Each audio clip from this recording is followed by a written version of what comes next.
যে 11টা সিটি কর্পোরেশনের প্রশাসক বদল হয়েছে, আমরা কি লক্ষ্য করলাম না? সবাই মিলে যদি বাংলাদেশ হয় তাহলে সরকারি দলের বাইরে একজন যোগ্য লোক, সৎ কি মানুষ ওখানে খুঁজে পাওয়া গেল না? আমাদের উদ্বেগের জায়গাটা, উৎকণ্ঠের জায়গাটা মাননীয় স্পিকার ওইখানে, যে 11টা সিটি কর্পোরেশনের প্রশাসক বদল হয়েছে, আমরা কি লক্ষ্য করলাম না? সবাই মিলে যদি বাংলাদেশ হয় তাহলে সরকারি দলের বাইরে একজন যোগ্য লোক, সৎ কি মানুষ ওখানে খুঁজে পাওয়া গেল না? মাননীয় স্পিকার আরেকটা কথা বলি, 42টা জেলা প্রশাসক বদল হয়েছে।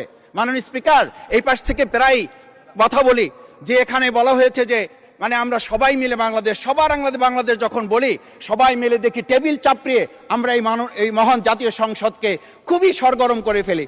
এই 42টা যে জেলা প্রশাসক নিয়োগ হয়েছে, এই জেলা পরিষদে গোটা বাংলাদেশের মধ্যে আজকে এখানে যে কমিটি হয়, সেই কমিটিতে আমরা বলি ন্যায্যতার ভিত্তিতে আপনাদের থেকে 2 জন দেন, 1 জন দেন। মাননীয় স্পিকার, খুবই বিনয়ের সাথে জিজ্ঞেস করি, আমরা কি সেই নতুন বাংলাদেশের দিকে যেতে পেরেছি, যেই বাংলাদেশে এই 42 জন জেলা পরিষদের একজন জেলা পরিষদকে আমরা কাউকে খুঁজে বের করতে ওখানে ন্যায্যতার ভিত্তিতে দিতে পারলাম না? মাননীয় স্পিকার, আমরা তত্ত্বাবধায়ক আমাদের অন্তর্বর্তীকালীন সময়ে যখন 1-2 জায়গায় এরকম প্রশাসক নিয়োগ হয়েছে, আমরা বললাম এটা সংবিধান লঙ্ঘন এবং এটা গণতন্ত্রের সাথে সাংঘর্ষিক।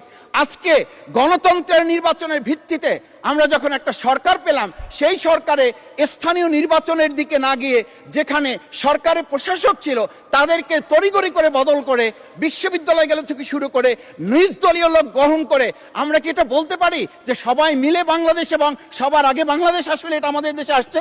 আমরা বলতে পারি না বিধায়ী আজকে জুলাই সনদ বাস্তবায়ন এবং তার ভিত্তিতে আমাদেরকে এখানে শপথ গ্রহণ করানো হয়েছে।